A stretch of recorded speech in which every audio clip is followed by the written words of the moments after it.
পিপলি আরামে রকেটের স্টার্ট বাটনের উপর বসে পড়ে আর সাথে সাথে রকেটের ইঞ্জিন চালু হয়ে যায়। তারপর এক ঝটকায় রকেটের দেয়াল ভেঙে আকাশে উড়ে যায়। তারপর রকেটের ভেতর থেকে পিপলি উকি দিয়ে দেখে, কিন্তু বাতাস তাকে উল্টে টেনে নিতে থাকে। তখন সে একটা খুঁটি ধরে ফেলে এবং সেই খুঁটিতে ঝুলে থাকে আর রকেট মহাকাশে চলে যায়।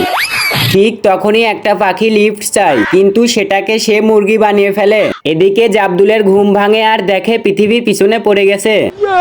তখন সে এলোমেলো ভাবে বাটন চাপতে থাকে আর রকেটের গতি অনেক বাড়িয়ে দেয়। এরপর জাবদুল আলোর গতিতে মহাকাশে উড়ে যায় এবং মঙ্গল গ্রহের সামনে এক বিপজ্জনক গ্রহে পৌঁছায় যায়, যেখানে শুধু কামান আর গুলির গাছ আছে। ঠিক তখনই খবর ছড়ানোর যন্ত্র জাবদুল দেখে ফেলে এবং সেটা মগরুকে জানিয়ে দেয়। তারপর সেখানে আক্রমণ শুরু হয়।